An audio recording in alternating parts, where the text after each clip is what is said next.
ឥឡូវយើងនិយាយអំពីអ្វីដែលរដ្ឋាភិបាលតវ៉ាថ្ងៃហ្នឹងធ្វើទៀតអ្នកនាំពាក្យរដ្ឋាភិបាលកម្ពុជា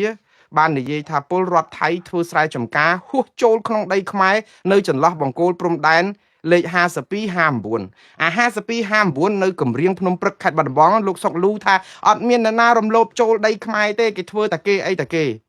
ធ្វើលបងចង់និយាយចឹងអាលបងបេតុងហ្នឹងឥឡូវពេលដែលក្រសួង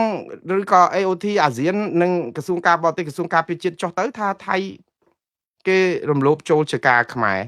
ដល់ចូលដីស្រែចម្ការខ្មែរដោយខុសច្បាប់ហើយអភិបាលខេត្តអត់ថាខុសអីសោះអភិបាលខេត្តនៅកន្លែងហ្នឹងអត់ថាអីខុសតតែខាងលើទៅបានថាគេធ្វើដីស្រែហ្នឹងចូលឥឡូវនេះរដ្ឋាភិបាលបានតែនិយាយចឹងថានាំ AOT ចុះទៅឃើញខាងភាគីថៃគឺនាំគ្នាធ្វើស្រែចម្ការចូលក្នុងដីខ្មែរហើយតវ៉ាទៀតគេសង់ដីគេធ្វើស្រែចូលដីយើងអីយើងហើយយើងនៅតែតវ៉ាចុះអត់រុញគេទៅខ្លះទេឲ្យថាណែដីនេះដីខ្មែរយើងអត់ទាន់ព្រមព្រៀងគ្នាទេផ្អាកសិនទៅរដូវហ្នឹងវាដាច់ពោះងាប់មែនធ្វើស្រែហ្នឹងចាំរដូវក្រោយទៀតទៅហើយដូចចាំមកប្រជាតែកន្លែងកំពុងតែមានបញ្ហាហ្នឹងអត់ស្ដាប់យើងផងគេមិនទាំងស្ដាប់យើងតែមិនបន្តិចហើយទៅយើងនៅតែតវ៉ាអញ្ចឹងទៀតទៅបាទឥឡូវនេះគឺអត់តែម្យ៉ាងនេះគឺអត់ប្តឹងថៃទៅតុលាការព្រហ្មទណ្ឌអន្តរជាតិហើយទៅមកនាំគ្នាជជែកបាច់ខ្ទិះពីរឿងថាខ្មែរគ្មានសិទ្ធិប្តឹងទៅតុលាការអន្តរជាតិ ICC ហ្នឹងទេចាញ់មកអស់ហើយម្ដងនេះឃើញបណ្ឌិតកវីតំណាងរាស្ត្រអ្នកណាមកអូយស្រោចខ្ញុំសប្បាយចិត្តមែនតើដែលម្ដងនេះយើងឃើញបញ្ញវន្តខ្មែរប្រជាពលរដ្ឋខ្មែរគ្រប់ស្រទាប់វណ្ណៈដូចថាអើយលែងនៅស្ងៀមហើយនាំគ្នានិយាយម៉ាត់ពីរទៅពីរឿងតុលាការព្រហ្មទណ្ឌអន្តរជាតិនេះគឺឡើងមកស្រស់ទាំងតំណាងរាស្ត្រទាំងមេបកនយោបាយតាំងពីអ្នកច្បាប់បញ្ញវន្តកវីអ្នកណាដែលមិនដែលនិយាយអីសោះក៏ឡើងមកនិយាយបកស្រាយពីតុលាការព្រហ្មទណ្ឌអន្តរជាតិហើយ 99.99% ដែលអ្នកទាំងអស់នោះឡើងមកនិយាយគឺនិយាយក្បត់សច្ចធម៌និយាយក្បត់ការពិតនៃដំណើរនីតិវិធីនៅតុលាការព្រហ្មទណ្ឌអន្តរជាតិដោយនិយាយតែមួយជ្រុងគឺធ្វើយ៉ាងម៉េចយកតែមកឈ្នះដៃការពីរដ្ឋាភិបាលកម្ពុជាអត់ប្តឹងថៃទៅតុលាការអន្តរជាតិនឹងត្រូវហើយព្រោះ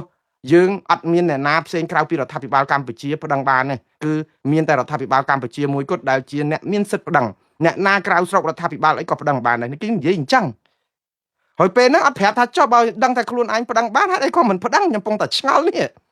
ហើយនាំគ្នាការពារដើម្បីឲ្យដឹងថាខ្លួនឯងមានសិទ្ធិប្តឹងល្អហើយប៉ុន្តែអស់លោកមានដឹងថាហ្នឹងជាកំបិតចិត្តដងឯងទេនៅពេលដែលយើងនិយាយថាខ្លួនមានសិទ្ធិប្តឹងហើយមានសិទ្ធិគ្រប់គ្រាន់តែខ្លួនឯងអត់ព្រមប្តឹង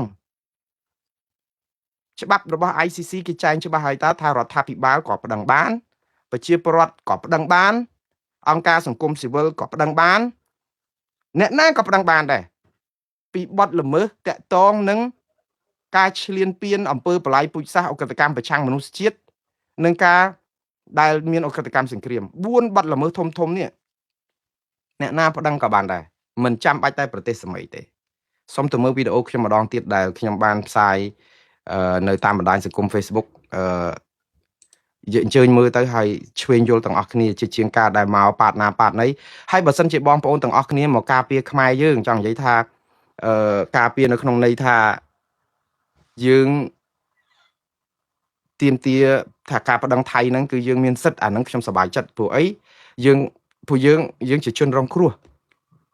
យើងអត់មានកម្លាំងទៅវាយគេទេយើងសុកចិត្តលើកទង់ជ័យសហើយ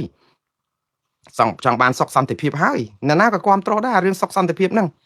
ប៉ុន្តែសុខសន្តិភាពនៅក្នុងន័យថាយើងជារដ្ឋអធិបតេយ្យយើងការពារសិទ្ធិស្វ័យយ័តដើម្បីការពារតម្លៃអធិបតេយ្យជាតិរបស់ខ្មែរអត់មានឲ្យអ្នកណាទន្ទ្រានឈ្លានពានបានស្រេចចិត្តទេបើយើងបាត់បង់ការដែលការពារខ្លួនបែបនេះយើងអស់ព្រលឹងជាជាតិសាសន៍ខ្មែរហើយគឺគេឈ្លានពានយើងបានស្រេចចិត្តយើងនៅសល់អីទៀតមើលខ្ញុំឆ្ងល់ដែរយើងសល់អីទៀតអញ្ចឹងហើយបានជាយើងឲ្យថានាំគ្នាបកស្រាយយ៉ាងម៉េចដើម្បីឲ្យយើងមានកម្លាំងប្តឹងគេទៅតុលាការព្រហ្មទណ្ឌអន្តរជាតិនេះដោយមិនចាំបាច់មកខ្ទាស់យកជើងរាទឹកឬក៏មកចោទប្រកាន់ក្រុមអ្នកដែលគេប្តឹងថាជាក្រុមអត់បានការឬភ្លីភ្លើឬធ្វើខុសច្បាប់ទេ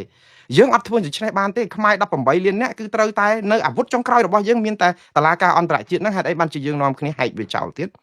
ដូច្នេះយើងកុំឆ្លោះគ្នាបែបនេះអញ្ចឹងយើងឆ្លោះគ្នាយើងធ្វើឲ្យថៃមើងងាយយើងហើយយើងចូលសងនៅក្នុងការបំរើមហិច្ឆតាថៃដោយឥតដឹងខ្លួននៅពេលដែលអស់លោកកំពុងតែការពារចោតប្រកាន់គេថាក្បត់ជាតិនៅខាងថៃតែខ្លួនឯងនៅខាងថៃទៅវិញអាហ្នឹងកុំធ្វើអញ្ចឹងហើយតែធ្វើឲ្យឃើញនៅខាងខ្មែរកំពុងតែឆ្លោះគ្នាយើងនៅខាងគេគឺយើងកំពុងតែបំផ្លាញគ្នាឯងហើយ ឥឡូវខ្ញុំនៅតែលើកទឹកចិត្តបងប្អូនគ្មានរឿងអីដែលត្រូវអល់ឯកទេការដាក់ពាក្យប្តឹងទៅតុលាការព្រហ្មទណ្ឌអន្តរជាតិអត់ត្រូវអល់ឯកទេហើយធ្វើឲ្យឆាប់តាមដែលអាចធ្វើទៅបានហើយសម្រាប់ការតវ៉ាទៀតទៅព្រោះអីថៃឈ្លានពានចូលដែនអធិបតេយ្យលើសពីអ្វីដែលព្រមព្រៀងនៅក្នុងបទជប់បាញ់ថ្ងៃ27ខែធ្នូឆ្នាំ2025ថៃអត់មានសិទ្ធិអីមកធ្វើអីស្រេចតាមក្បាលវ៉ាល់របស់ខ្លួនចឹងទេព្រោះអីលើសពីផុតពីកិច្ចព្រមព្រៀងខ្មែរយើងមានសិទ្ធិរហូតតតែបាញ់តបទៅទៀត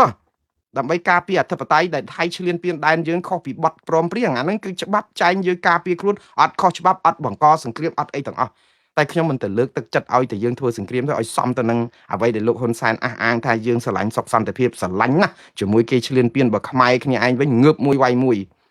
យើងធ្វើអញ្ចឹងយើងបោកប្រាស់ប្រជាពលរដ្ឋអានយោបាយប្រជាពិធដ្ឋហ្នឹងគឺអាខ្មែរគ្នាឯងហ្នឹងគឺអ្នកណាក៏ងើបមួយវាយមួយដែរប៉ុន្តែថៃយើងណែចឹងទៅជូនដំណឹងគេទៅយើងស្អំចឹងយើងស្ងប់ស្ងៀមស្ងាត់អីចឹងទៅ